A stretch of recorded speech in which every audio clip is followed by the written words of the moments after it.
Okay. Okay. Ready? Sure. What are you fiddling with? Nothing. Oh, sounds like you're fiddling with something. That's fine. I just got my hand down here. Okay, great. We're on two different screens again. Yeah. Hello, everybody. Welcome back to How Come? It's season 5. How come? How come? How come I can't achieve? How come I can't achieve? I'm rolling up my sleeves. I'm rolling up my sleeves. Oh baby, I believe these guests can help. 'Cause I can't do it by myself. I wanna just... Thanks to Dipsea for supporting How Come. Dipsea is an audio app full of short, sexy stories. If you're looking to heat things up, there's a story waiting for you. Get an extended 30-day free trial when you go to dipseastories.com/howcome. That beautiful sound was Robyn Kennedy, all the way from New York City. Oh my gosh. Amazing. Who'd have thunk it? Insane. Are you having the best time of your life? I am. Thank you for letting me stay with your dad. Currently, so Robyn's in the city and I'm out in Amagansett with, ooh, look, Floyd just came in. And Allie. Oh, he loves me. Come in. He does. All of the animals love Robyn. Allie. Allie came to say hi. Hi, Allie.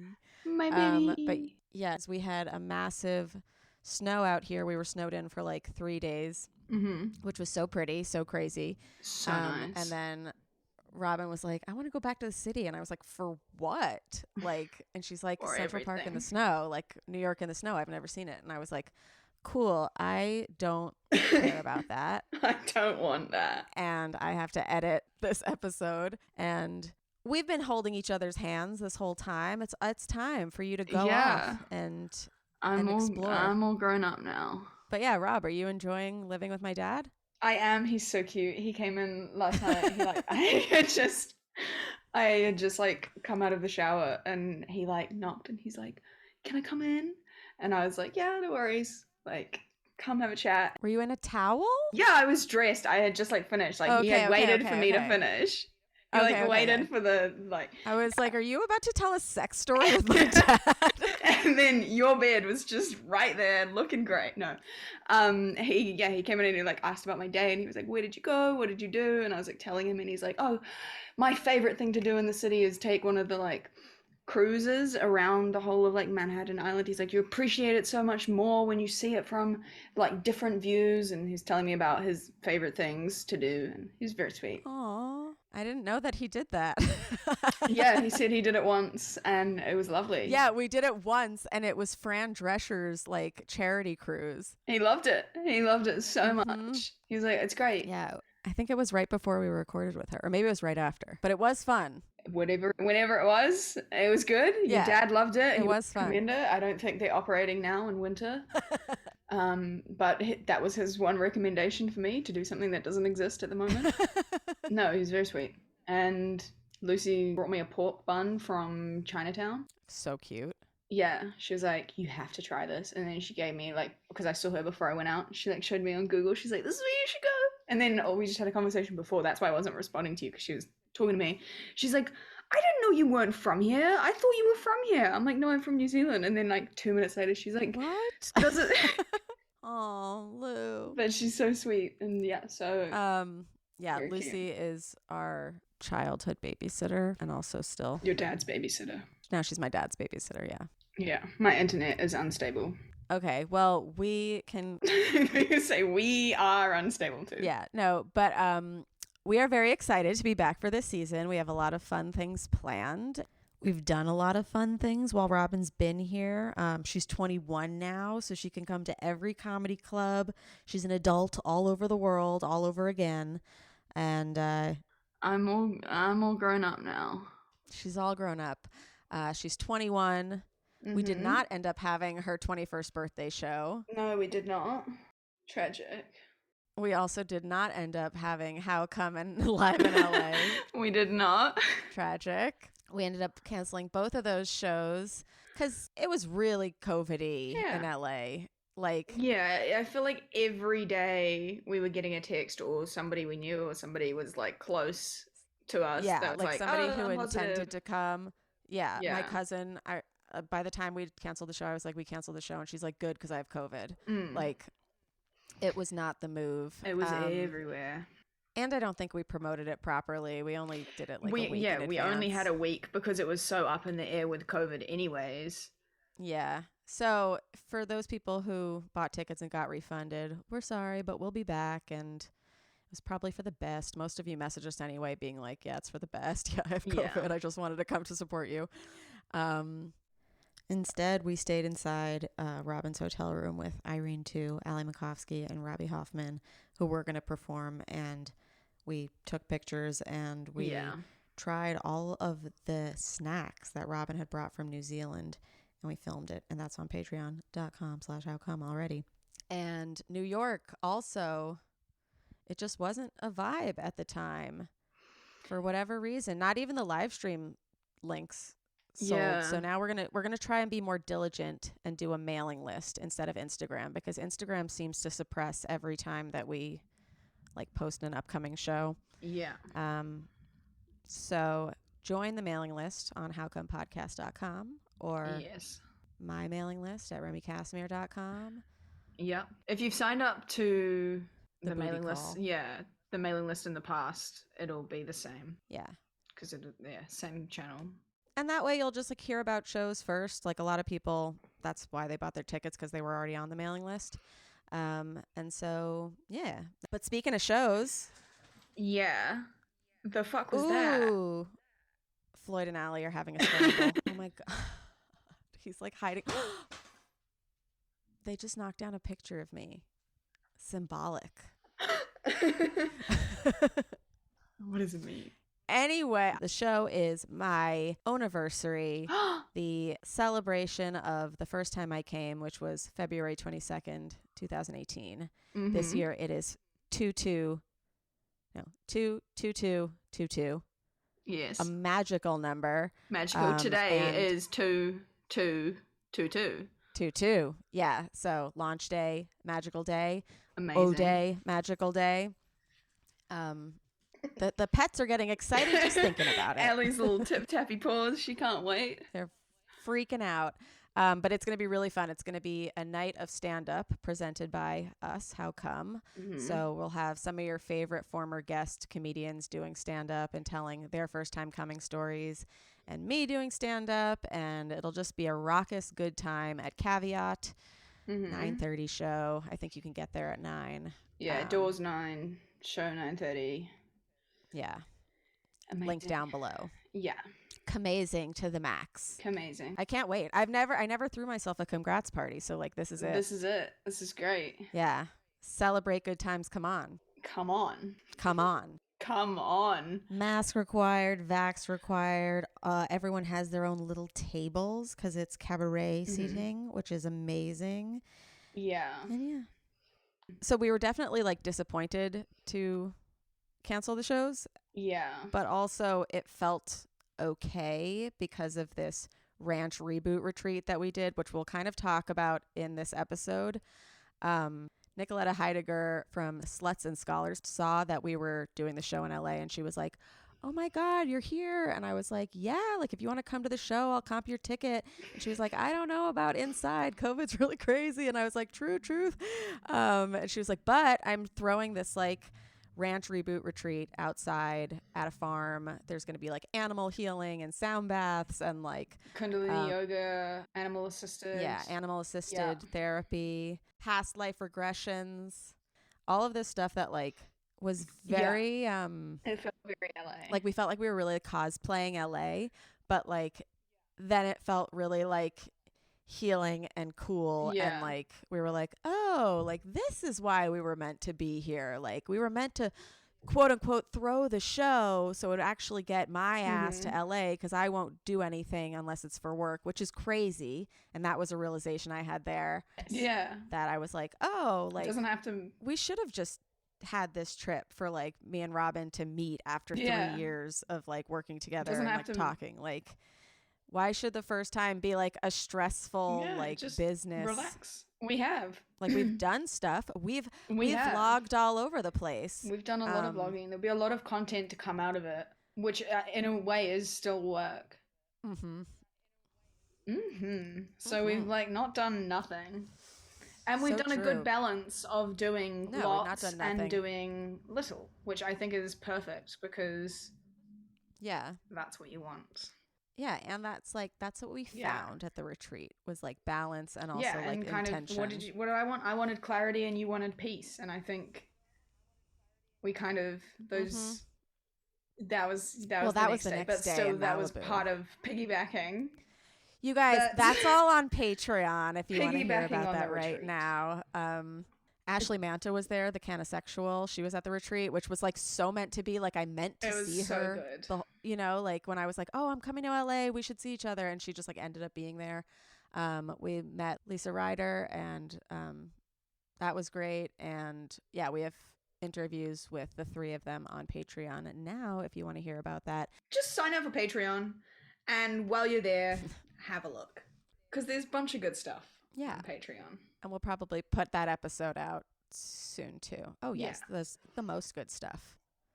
Patreon hasn't even been off season. They've been in season. I know. Still getting Lucky content. But also a thing that we learned at the ranch, which Nicoletta specializes in, is equine therapy, which scared the bejesus out of Robyn because she hates horses. Up close. But we had to do this like group exercise basically where like you had to make the horses do a certain thing, and like it was all very metaphorical because it made you think of like how you act in like a normal group. And I kept thinking the whole time that I was like mad at the other people for not doing the right thing, even though I didn't know what the right thing was. I mean, I think a lot of us were like that because you could see what you wanted to happen, and you feel like if you were in that position, you know exactly what you do, but it's because you're on the other side of the paddock or whatever to be like, you know, not in those shoes. Yeah.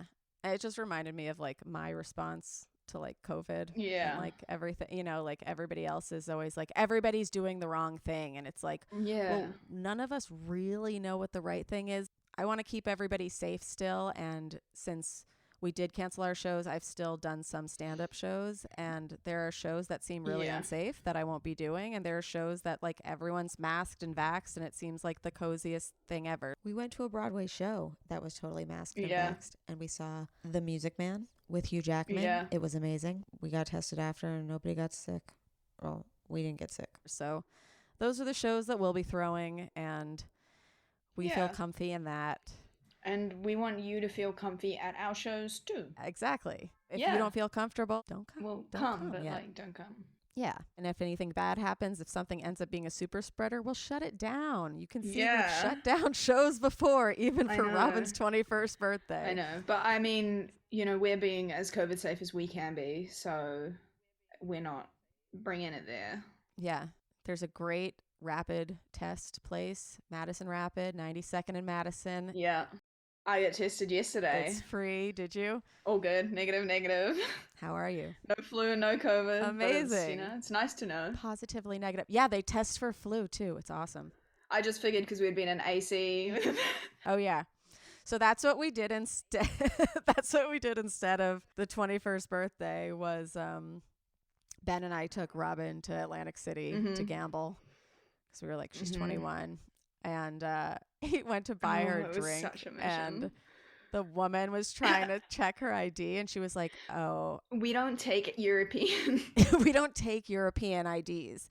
And so we were like, "Because okay, but I gave my driver's license, and I also had my passport because I was like, I have a feeling they'll be like, this could be faked, but passports are less likely to be faked." So I was like, I can show you my passport. And she's like, no, we just, you have to go to security because, you know, they'll verify if it's actually European. I was like, they won't verify that it's European because it's not. But it all turned out well. We did meet some guys who were like anti-vaxxers, and we were like, let's get the fuck out of here. He like drops it in conversation so casually. And I was like, yeah, gotta get out of here. I didn't even want to be talking to anyone. Neither, but we. But yeah, they offered to pay for Robyn's shots because she was wearing for my cool drinks, glasses. So thanks.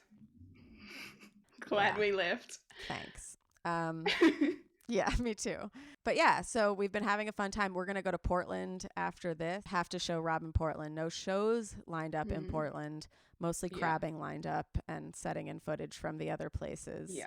But before we go to Portland, I am opening for the wonderful J.R. de Guzman in West Nyack at Levity Live this weekend, Friday, Saturday, and Sunday.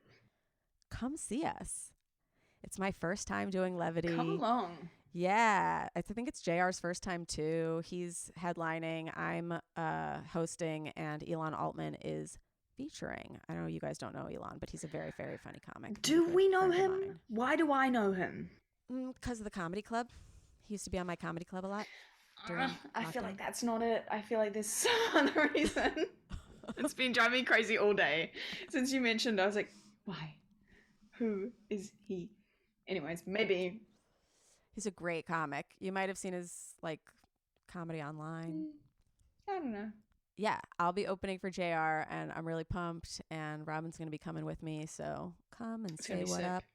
Very excited to be back for this season, and a lot of great episodes planned. We're not going to be doing a congrats every episode in season 5. Instead, every 5 episodes, we'll do a bunch. So if you have a congratulations story that you want to tell us about, DM us at How Come Podcast. And what, Rob? I didn't know that we had decided that was the plan. When I pitched that, I didn't think we were too keen on that. I didn't know we were doing them every 5. But I like that idea. Yeah, maybe every 5 or every 10 or whatever. That every way we so can, often. And do then episodes that are just not completely it'll always be sex related, but sometimes I'm interested in other stuff. But then you'll always know that sex is coming. Yes. Sex is coming. Unless you don't want it to.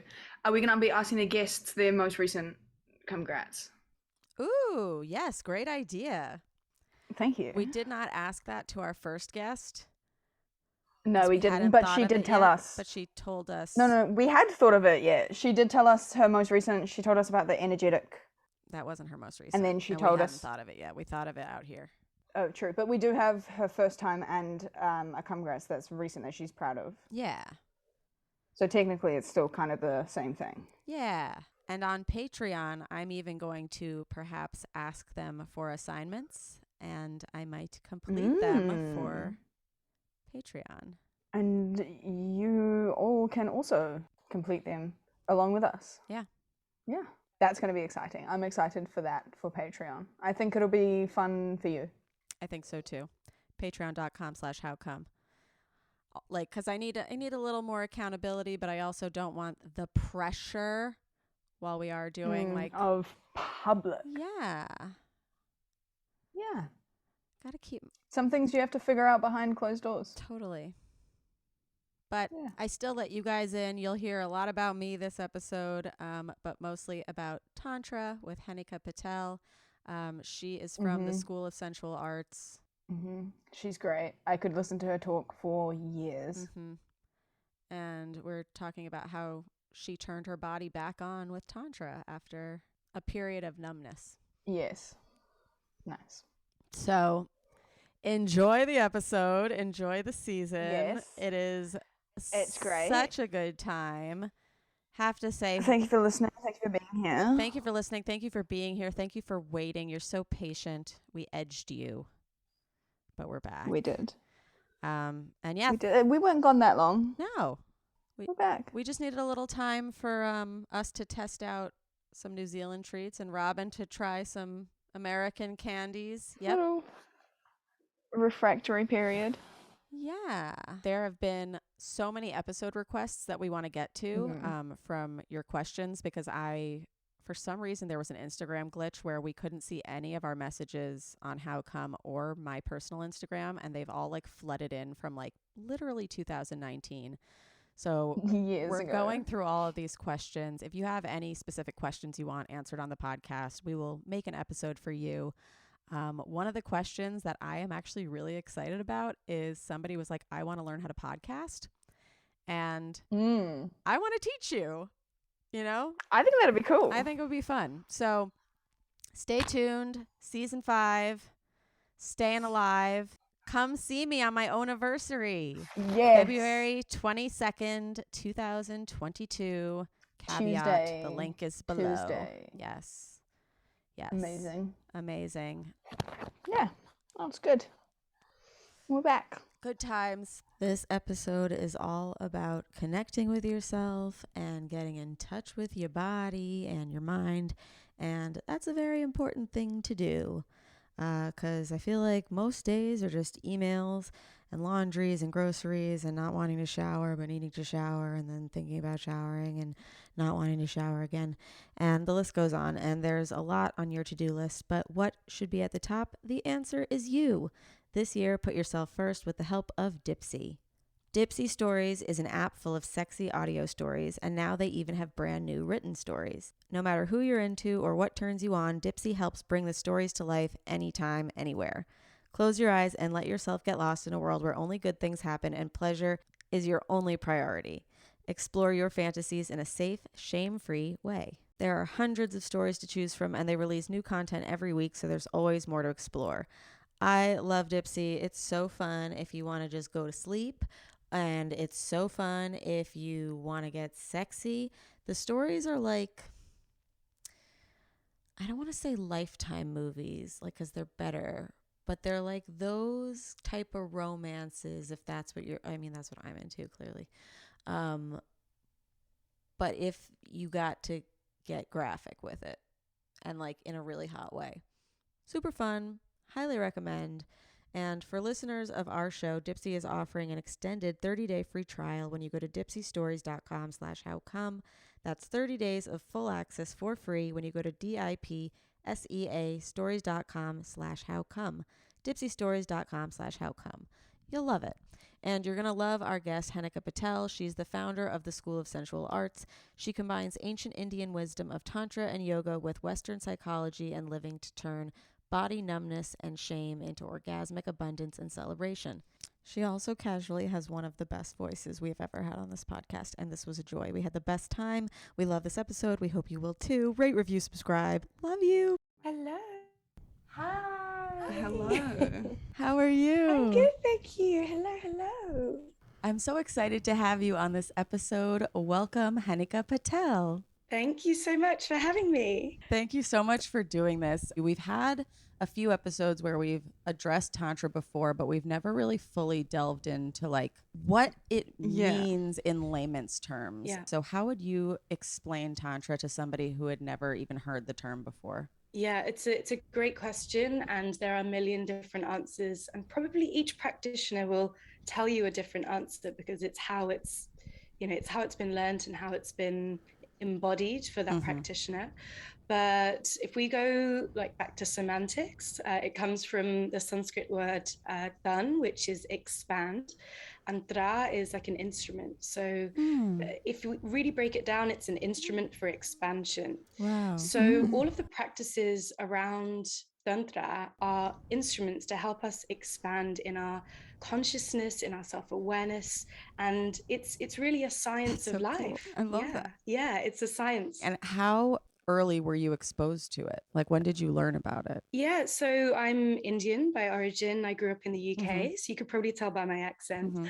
But I grew up with my grandmother and my parents, and Tantra is like a very in the way that we know it in India, it's for the everyday householder, right? It doesn't automatically mean sex. Sex is one of the things that right. Tantra is about, but it's not the only thing that Tantra is about.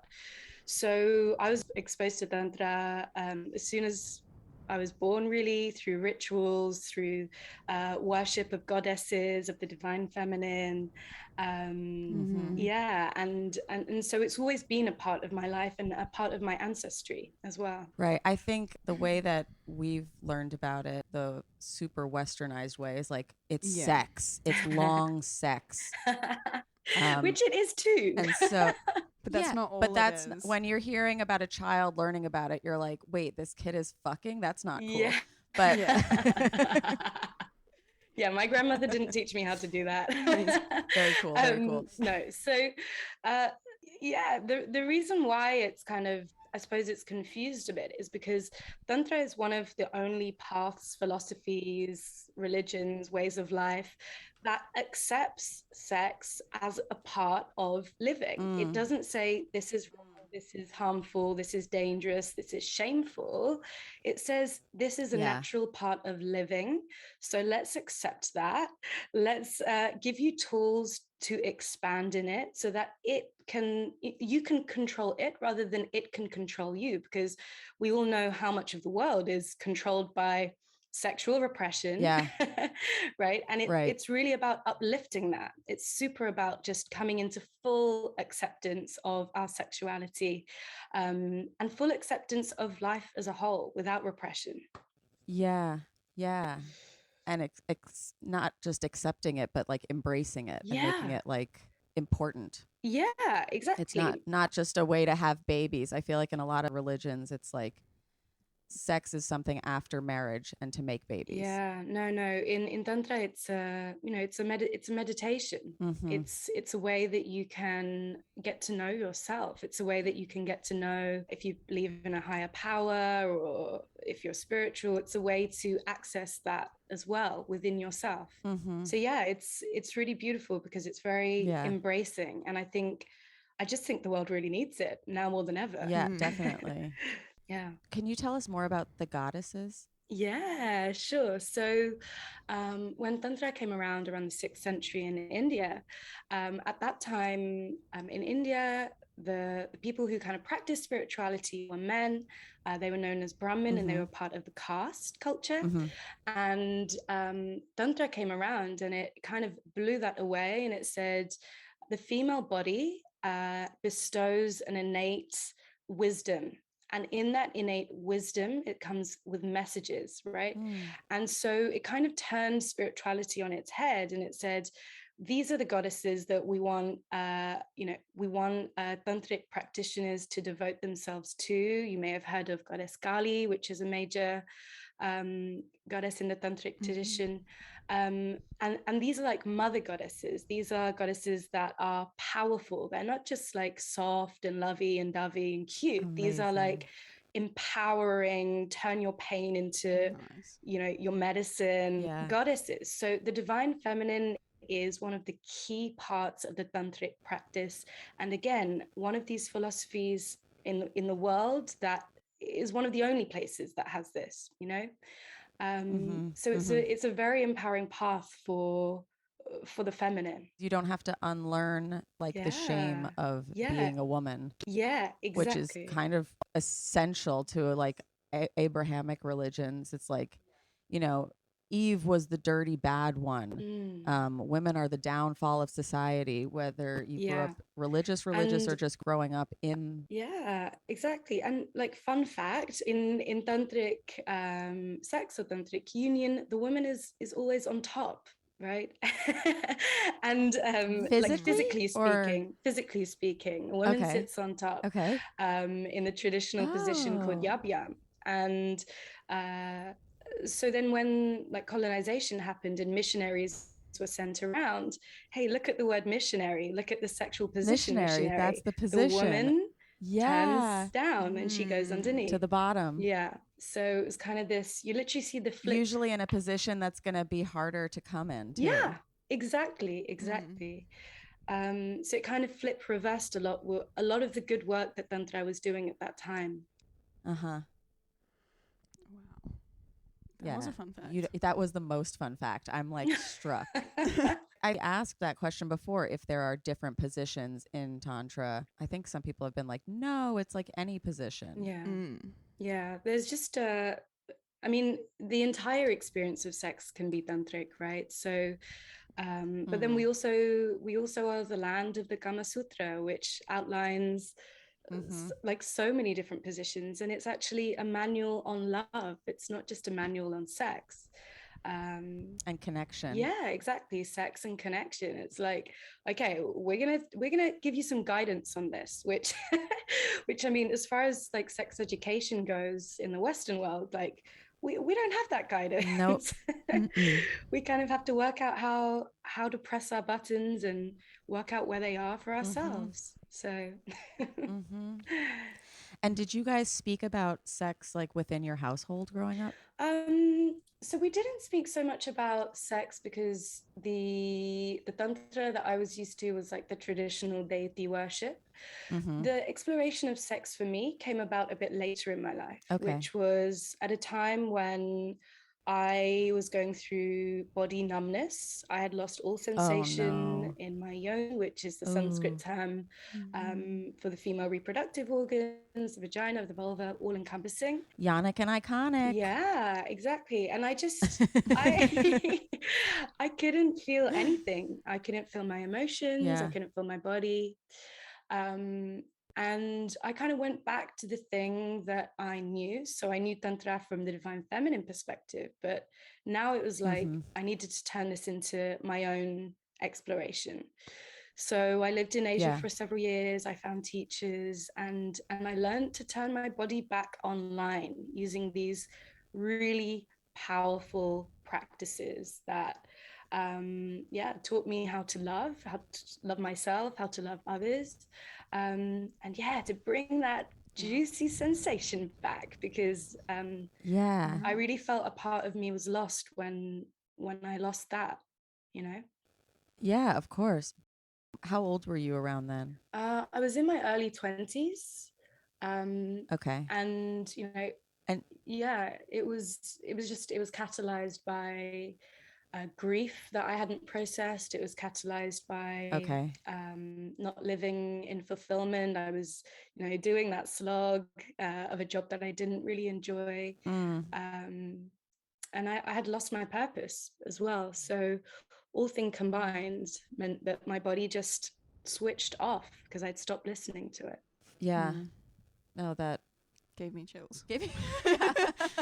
How did you start doing that? Like, what were the things that you were practicing to get back into your body, to get back into your mind? A lot of them were embodiment practices. So there was a lot of shaking, there was a lot of jumping, there was a lot of screaming. So these were to kind of start shifting the energy, right? To really get it moving. The second most powerful tool was the breath. So to learn how to direct my breath into the spaces that were feeling numb. And to just little by little, like the body is really intelligent. It's much more intelligent than we know. And just learning with it again, teaching it again, and being with it, like really spending time with the body to tune into the sensations. So I did this through a mixture of embodiment practices, dance, shaking, jumping. Were these in classes or just solo from what you knew before? So these were when I was in Asia, I was kind of seeking teachers, spiritual teachers who were passing these on. So Tantra is a tradition which it passes, knowledge is passed on from teacher to student.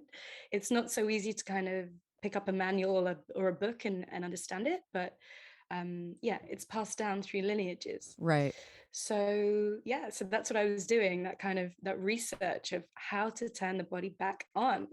Do you remember when the body got turned back on, like what that sensation felt like, or was it like a very slow burn? Yeah, I think it was a slow burn, but I definitely can picture one time when I experienced a full body energetic orgasm that didn't involve taking my clothes off. It didn't involve going anywhere near my genitalia. Amazing. And Robyn did one of these actually like a month ago. Yeah, it was amazing. And they are really powerful. And I felt my body in a way that I had never experienced before, let alone through numbness, like ever. Wow. And it came through Tibetan singing bowls. Oh. So Tibetan singing bowl, you hit them and then they create a vibration. Is that what they use in sound baths? Yeah, they're used in sound baths. Exactly. Okay. Yeah. And I had come across like in the jungle, I had come across this incredible teacher who was singing kirtan, which are devotional songs. And I was firstly attracted because he was singing the Kali mantra, which is a tantric mantra, a devotional song. And afterwards, we exchanged like a couple of practices, and he asked if I wanted to do the sound bowl healing, this Tibetan sound bowl healing. And I wasn't really sure what I was going into the first time I had experienced it. To be honest, I felt kind of nauseous. Interesting. Like a couple of years before. Okay. Yeah, I felt really nauseous. So I was like, I don't know what this is going to be, what it's going to bring up. But this was like a one-to-one session, and the sound bowls were directly like being placed around and on my body. And I mean, we all know the power of a vibrator. So you could say this is like the traditional form of vibration. This is sound vibration that is like penetrating directly into the body. The beginning of the world vibration. Yeah, there we go.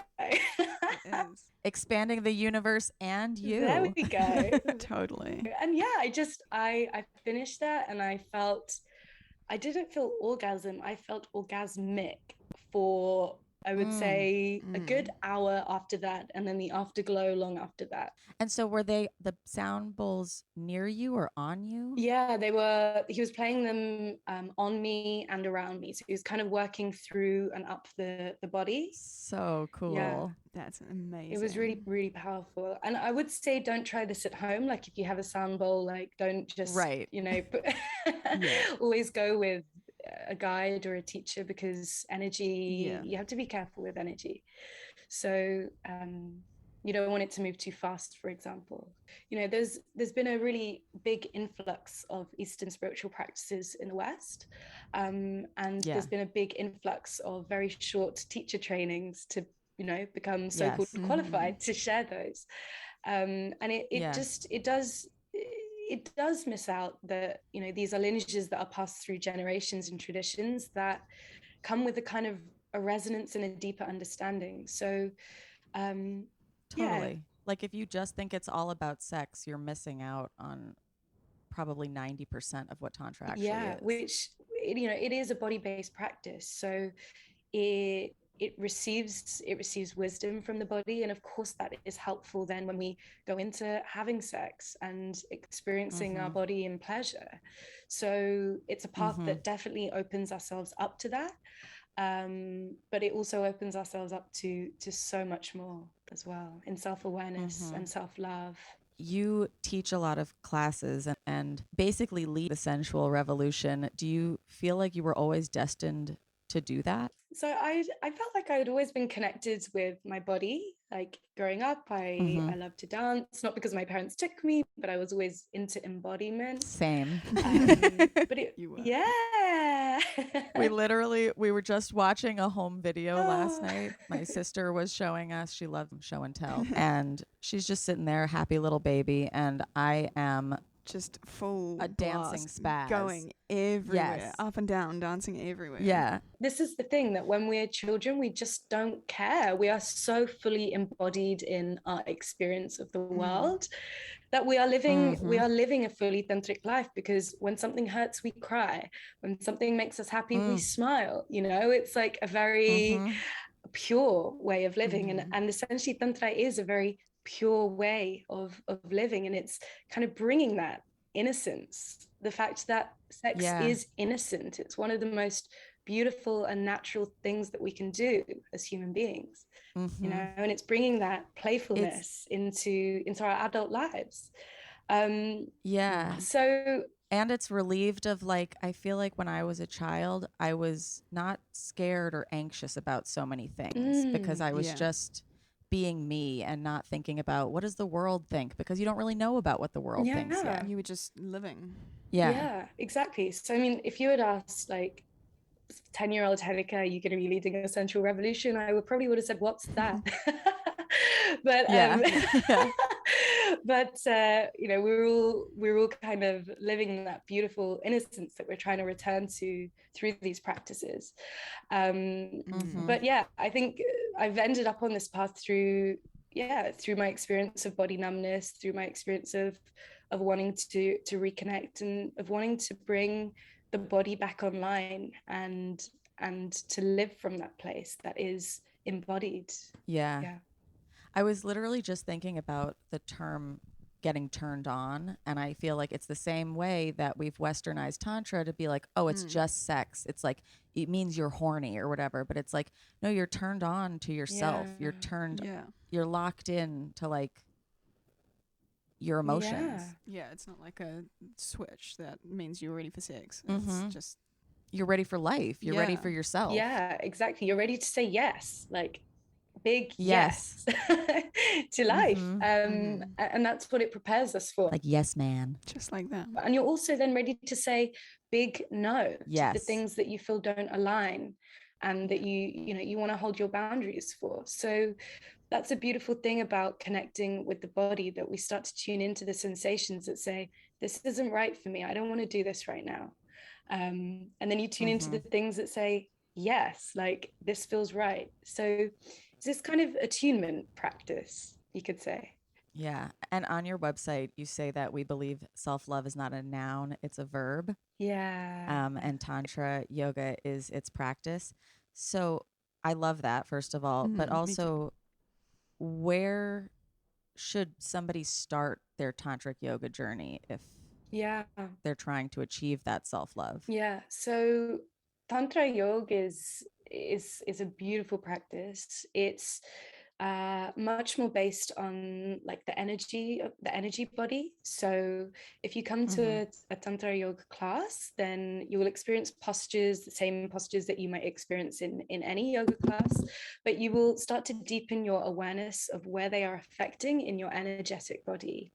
And you'll get spaces in between the postures to integrate and listen to the sensations, which is really, really important when we're trying to attune the body and get to know it better. Because like vinyasa is great, ashtanga is great, hot yoga is great, but it's very, very fast. And it doesn't always allow for that little space, that meditative space to tune in. So Tantra yoga is a great place to start your journey of self-love, of self-acceptance, of turning your body back on, because you're tuning into what's happening inside of you, and you're getting to know that, and you're coming into that full-blown path of acceptance of your body, where it is and how it is, and that's a really, really beautiful ground to start with.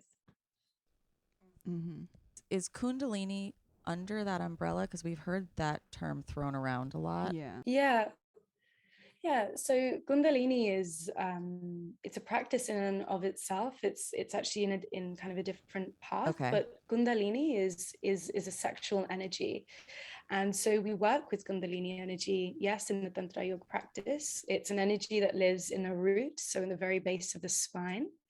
It's sometimes the imagery is like a serpent, so it starts to move up the body. So in the practices, we're kind of moving energy up the body, and we're moving energy down the body along the spine. And this is the path of the orgasm as well. Orgasmic energy is moving up and down the spine.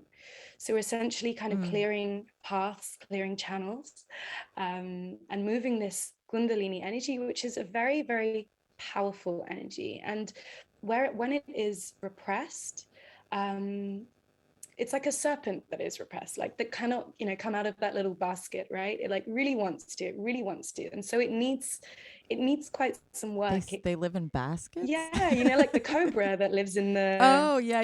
Okay. Yeah. I was like, are there baskets just out in nature that snakes live in? They make them... I'm thinking about snake charmers. But essentially you become the charmer, right? Like you become the charmer, enticing your sexual energy out of that repression. Oh, I love that. And at first that may need to be through things like jumping, like get a trampoline. This is a great way to release sexual energy. Jump, thud, like release it from the hips and from the sexual centers, and allow it to lift through the body. Would you say that starting in tantric yoga would be the way to go over just jumping into Kundalini? They're both different paths in and of themselves. Kundalini it has a lot more, I would say, like intensive breathing practices. I would say Tantra Yoga is a more gentle approach for lifting sexual energy. So it depends what you're going for, right? Kundalini Yoga is not my tradition. It's not my path. Right. So you have to go and you have to experience and you have to see what resonates for you. For me, Tantra Yoga was the exact kind of warmth and gentleness and care that I needed for my body, and I continue to host my body in. So that's the one that I love. That's what I was thinking too, is people who are probably trying to achieve a better sex life are going straight for, okay, let's do the sexy one. But I feel like you probably need that first layer of real self-love and self-healing first. Yeah, absolutely. And then everything expands out from that area. Like once you turn into a tantric woman, a tantric man, a tantric person, then you will pass that on to any partner you are with. You do not need to worry about whether they know it or not, because you will, in any encounter with them, you will be passing this brilliant openness in your body, in your heart, in your mind into your relationship. They just get a little cheat sheet from you. They really do. We're really like Not all heroes wear capes. Yeah. Some do tantra. Yeah. Exactly.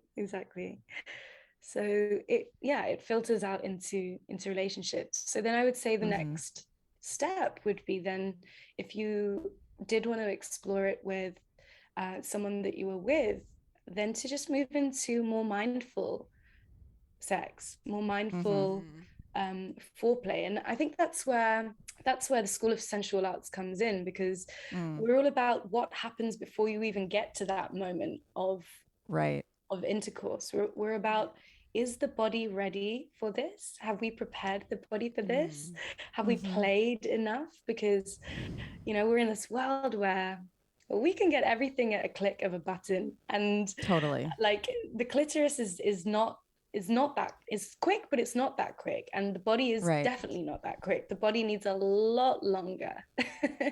So so this is about learning that art of what happens before then, about building that connection with yourself and with your partner, so that the intercourse actually can start to happen even before penetration. Oh, it definitely should. Right. I was going to say, I recently had an experience with my boyfriend where I've been really focusing on communication, and I've been trying to listen to my body and stuff and not force anything to happen before it's ready. Yeah. And so we kissed for like 40 minutes the other night, in a tub, just like, stroking each other's backs and stuff. And he was like, okay, let's take it to the bed and stuff. And immediately he tried to go down on me. And I was like, no, don't start there, because I'm still not unlocked. Like, this is still going to be like a process or whatever. Like, start at the top, start at the neck, start at, kissing erogenous zones or whatever. And it was such a more fulfilling experience than, and we do usually do foreplay, but it was like, I was like, I need more foreplay. Yeah. More open. It's like, I need foreplay and I need more play. I need more play. I need more play. Yeah, absolutely. And it's so beautiful what you said about just communicating. That conscious communication is something that it leans itself into intimacy straight away. And that trust that, okay, if I say that this isn't what I want right now, then that's also okay. Like, that's also intimacy. Totally. Yeah. And definitely not just going straight down for the gracious, beautiful, sacred yoni, as beautiful as she Which is. we love that. That's so sweet. Yeah. But also, give me a minute. Let her open up. Yeah. She's not ready yet. Explore the entire body as the temple, and as the erogenous zone, and as the divine canvas. Let it be worshipped. Exactly. And I think it's easier to let someone worship when you have that self-worship. Yes. Exactly. And like in the Tantra yoga practice, when we're moving through the chakra systems, so for anyone who doesn't know, the chakras are wheels of energy, but they also connect to biological areas in the body. So we have lots of chakras in the body, but we work with 7 main ones in the Tantra yoga practice. And we visit these almost as little altars in the body.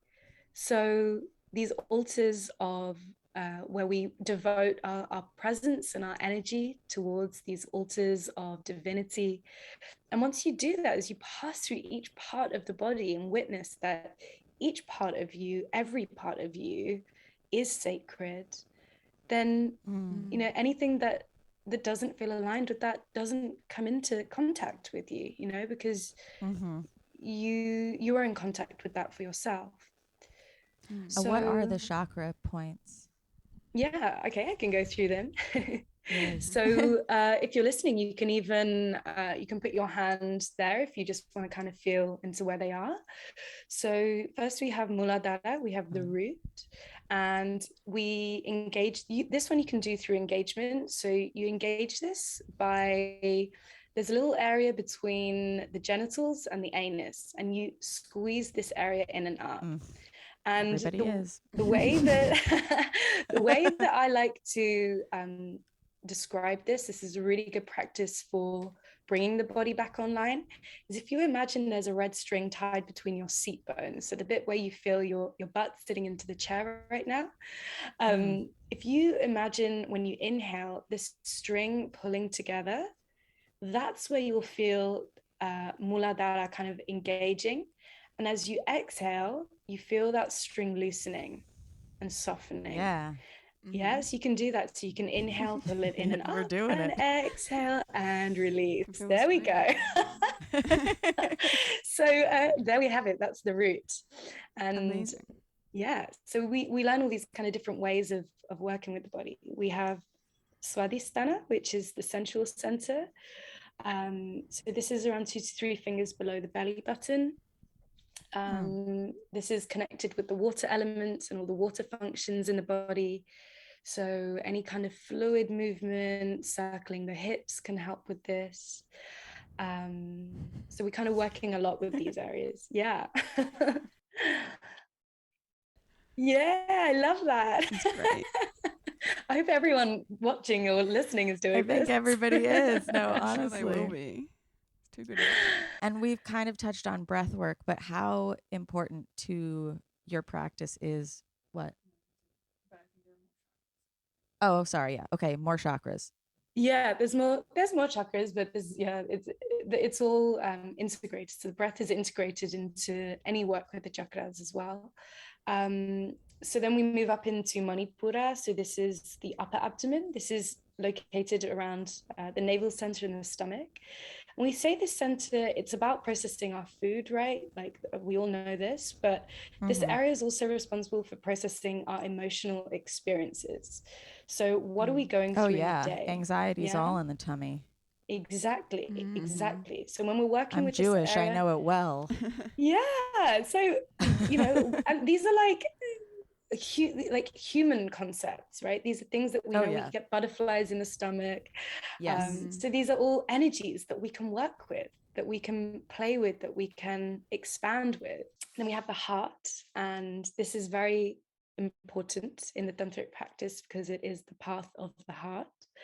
And a lot of the meditations are about coming back to the heart, because the heart is this transformative center.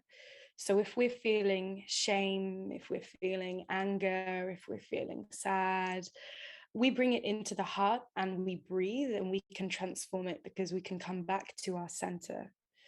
So this is Anahata, the heart.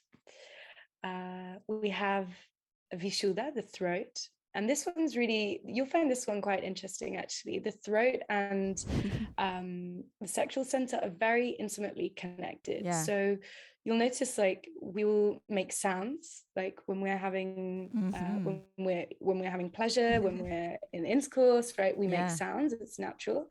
And these two places are very interlinked. So the actual anatomy of the throat and the actual anatomy of the yoni, the canal, are linked. So you open the throat, you open the canal.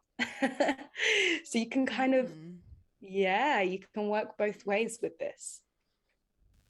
I feel like that's so like metaphorical as well. Like, because we've always said like once you can like speak up in the bedroom, you could speak up in the boardroom too. But like, just like speaking up, you know, in general, and not making yourself small or not hiding your real responses. I remember before I had an orgasm, one of my prime concerns was, how am I going to sound? Yeah. Is it going to be a scary sound to somebody else? You know, is it going to be disturbing or whatever? And now, like, whatever sound comes out, I'm like, how great is that? Because that is just an indication of what just happened in the rest of my body. Absolutely. And it is so beautiful and it is so powerful. And, you know, it's one space. It's like, for example, like singing, we think it's the same thing. We think, oh, I can only sing if I'm trained, or I should only sing if other people think I sound good. And it's, you know, you can apply the same to sex and pleasure. It's we give so much of our pleasure to other people, and we make it so much about everyone else, other but people. ourselves. Yeah. So make sound, scream, be loud. Yeah. Have your say in and out of the bedroom. This is Vishuddha, the throat chakra. We went on this like little ranch reboot, and it was started with some Kundalini breath work and stuff and chanting. And I remember being like, oh, isn't this like a little embarrassing to like sing in a group of people that you don't know? But everyone really joined in and was like so just on the same page and not embarrassed. Open to it. Yeah, and chanting things that they didn't even know the chants. You were just going along with it. What everyone else was saying. Yeah. And I just felt that was so freeing. Yeah. Absolutely. Not worrying about what the person next to you is hearing you say or anything. No, but also being appreciative that the person next to you is making the sounds and being like, oh, thank you for sharing your sounds with me. Yeah. Sound is so powerful. It's a vibration, you know, and there's so much healing. You know, just from that experience I shared with you earlier, that's where I first experienced the healing power of sound. And it's available to us. And it's even more powerful in groups. It's even more powerful. So my family come from the path of bhakti, which is like the Hare Krishna devotional stem. And that's all about getting together and chanting and singing and lifting vibration.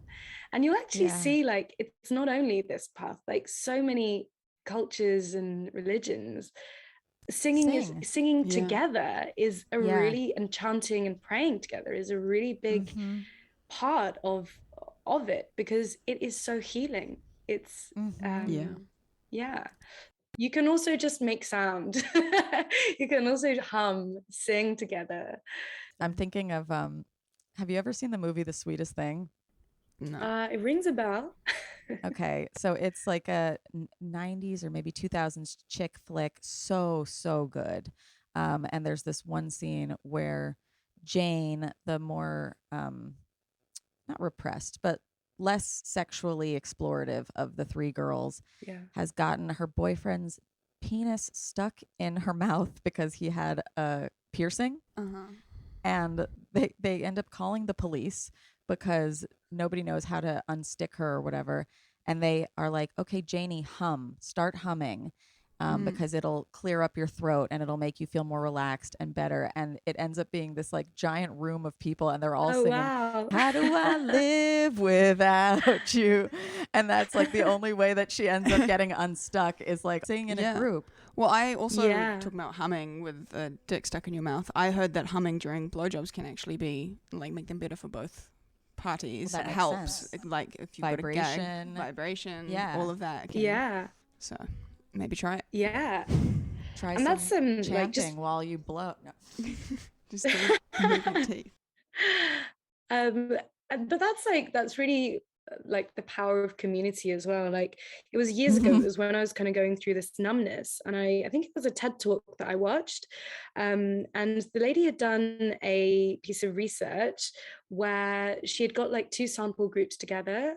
One sample group, it was a group of women who spoke about their sex lives, and the other group of women like didn't have any direction about what they should speak about. And at the end of the study, the women who spoke about their sex lives ended up having better sex, like in the research. And it's just, it's using your voice, it's sharing it, it's sharing your experiences, it's whether you're having it, you're not having it. Exactly. I mean, this was a main issue of my journey and struggles, is that nobody was sharing it. You know, people were saying, I got him, you know, I slept with him, but nothing really about the experience of what they're feeling or what they were telling their partners or what they were doing privately. You know, so much of it's very behind closed doors. This sensual practice and like what you're doing is like spreading the information, you know, so that it's not gate kept. It's not like, oh, once I unlock me, the job is done. It's like, no, we have to help other people unlock themselves. Yeah, exactly. And we had to ask ourselves, like, if we're thinking, oh, this is something that should be kept behind closed doors, where did we get that from? Like, why is that? And we have to start asking these questions, like, because it can tell us other things about our bodies, about our experiences, about our approaches towards sex and towards life. So yeah, it's just really important to start asking these questions and to just start speaking about sex more. Yeah, for sure. Okay, and so we were talking about breath work. Can you incorporate these techniques into your daily life? Yes, you can. So the breath is central to these practices because it's the guide, it's the unblocker, it's the thing which expands the experience. And there are lots of different practices that you can do, both with supervision, I would always say first, and then take them into Don't your life. Hyperventilate at home. Yeah, exactly. Like always do it when you're around someone to begin with, because you're moving energy. When you're working with your breath, you're moving energy.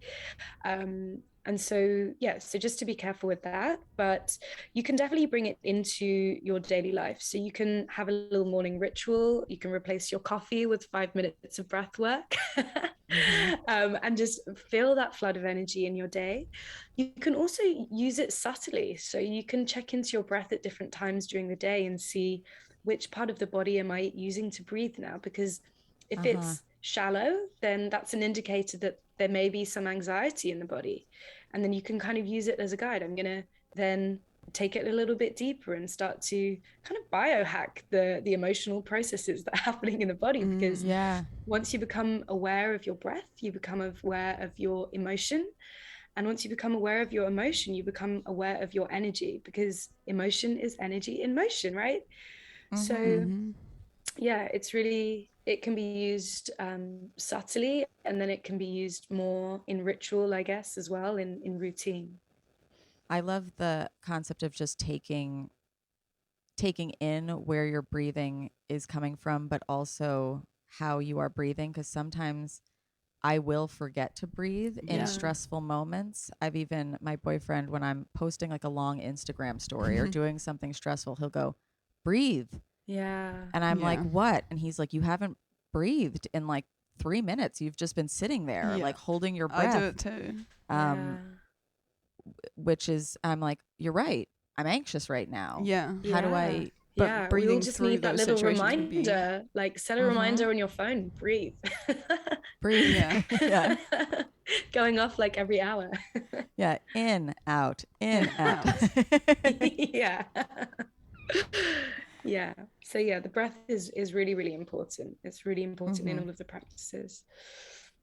And what is Shakti? Yeah, so Shakti.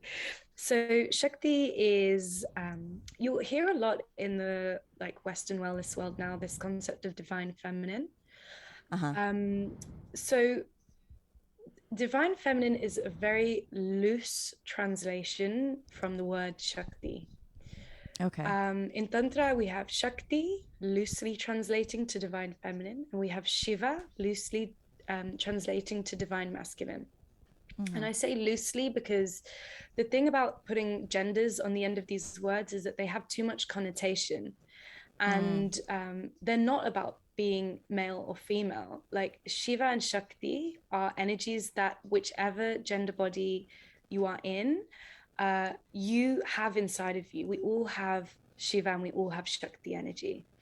And Tantra's actually been, it's a very open, very, very open and beyond gender philosophy, actually, because we say, yeah, we're all instilled with this. So I think better ways to describe Shiva and Shakti are, Shiva is consciousness and Shakti is power.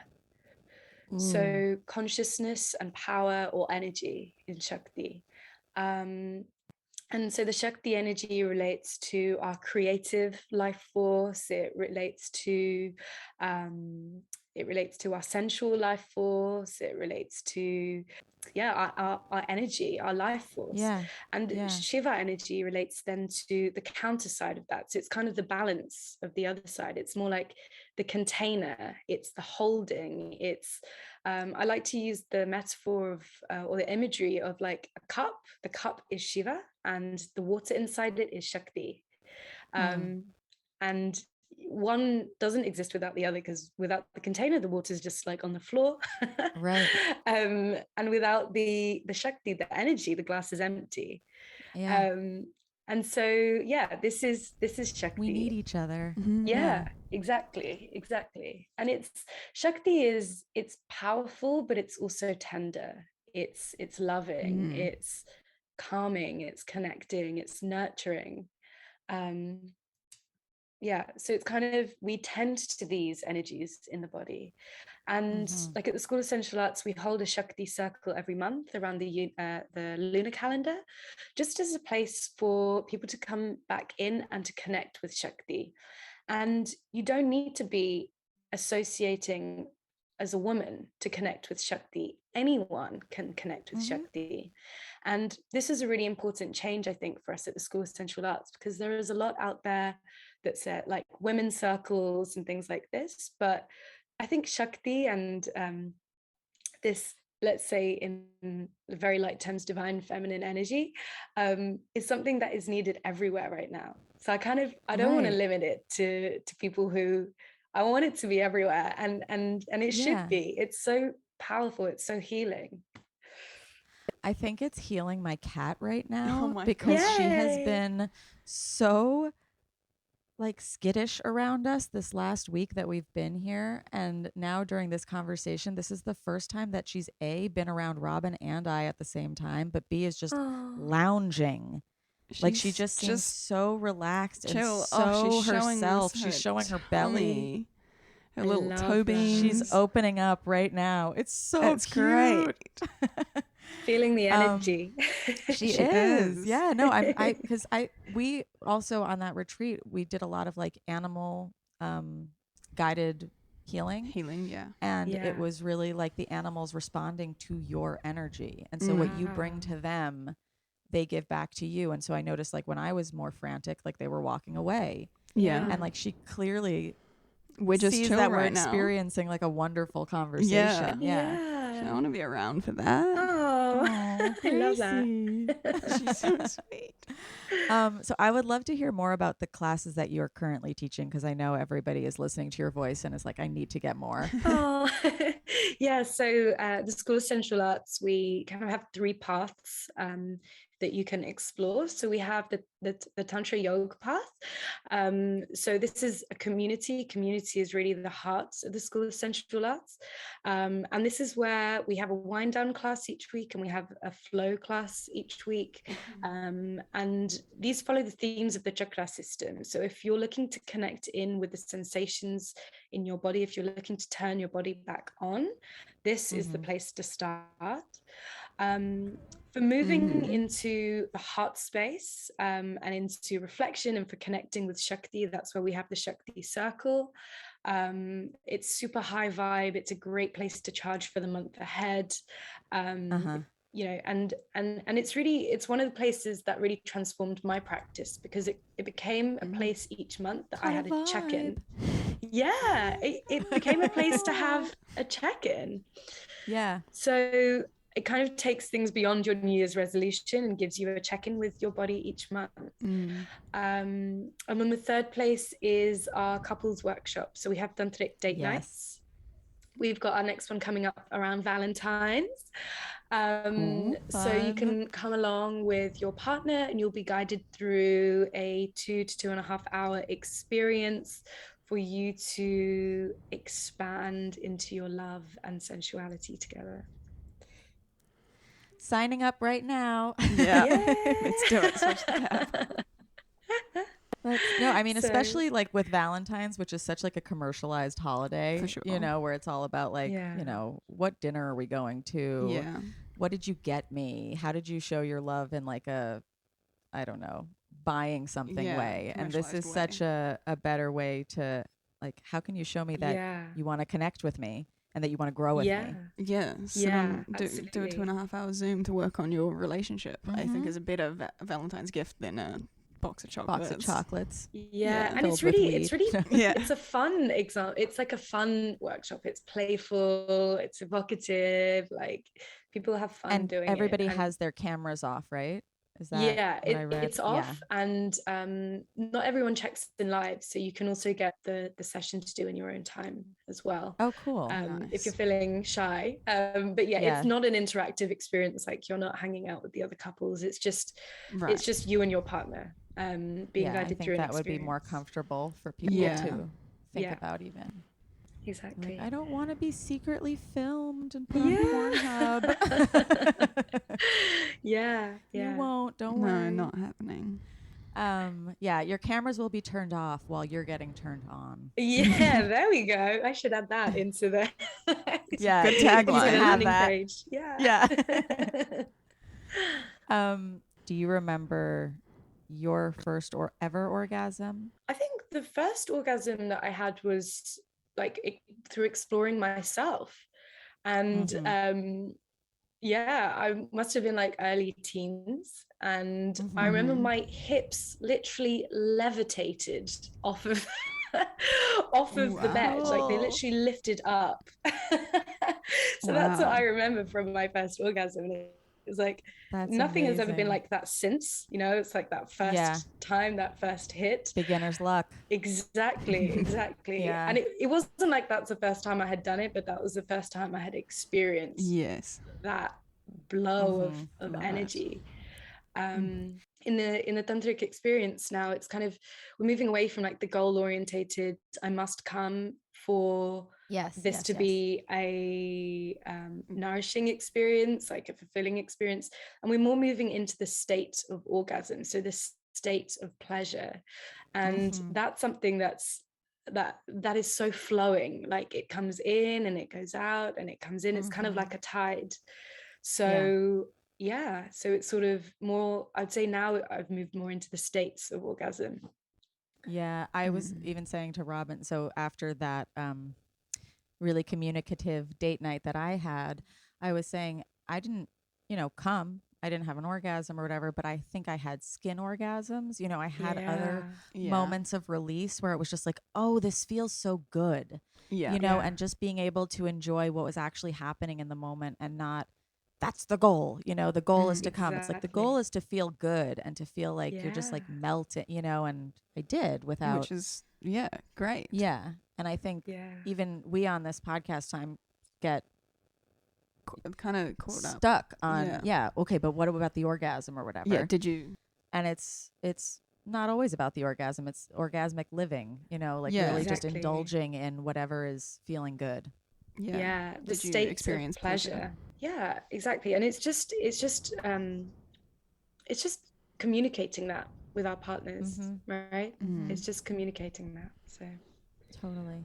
Well, I would love to keep you forever. This has been one of the most fun times we've had. I've loved it. Yeah. Thank you so much for sharing all of your experiences and your knowledge. Can you tell everybody where they can find you online and find your classes? Yeah, absolutely. Please do come along and try out some of our Come experiences. along. Come along. No pun intended, but also now it Always is. intended. Now it is. Yeah. So you can find me on Instagram. So it's Henika Patel. And you can find me at the School of Sensual Arts.co.uk, where you can just check into our community. And yeah, come and experience the absolutely amazing canvas that is your body. Amazing. I love it. I love it. This has been such a joy. I have to ask you this. I have to ask everybody this at the end of a sexual experience, which this has really been, but it's also been All about the transformative journey. Yeah. and the journey and whatever. But Henika, did you finish? I finished. I came. Oh, great. Lovely. Thank you so much for coming. Brilliant. Thank you so much for having me. True pleasure. Anytime. And we'll see you all again next time on How Come. Goodbye. Bye. Mwah. Goodbye. So cute. Oh, I love it. It's not you, it's me. I try so hard to finish honestly. They say you'll know when you go all the way from A right down to O. Oh no, I think that I've still got a ways to go. Oh, I'm sick of this and I have got to know. How come? How come? How come I can't achieve? How come I can't achieve? I'm rolling up my sleeves. I'm rolling up my sleeves. Oh baby, I believe these guests can help. 'Cause I can't do it by myself. I wanna just Marvel section. We're bringing back the Marvel section. Probably not every episode, 'cause I don't always have something to say, but I have something to say this time. So what I usually do, I think I've done it once. What I want to do in the Marvel section is whenever I have a show, I'll just like offer up a few free tickets. So if you DM me, you want to come to shows I'm throwing, I can't like offer free tickets to JR's show, but shows How Come is doing or shows I'm doing, yeah, slide in and I'll let you know if the amount has been filled yet. It's been really fun so far. Thanks for coming to the shows, you guys who have done it. And no worries if you haven't, but I'd like to see you sometime. Okay, bye. Marvel section out. Yay, season 5.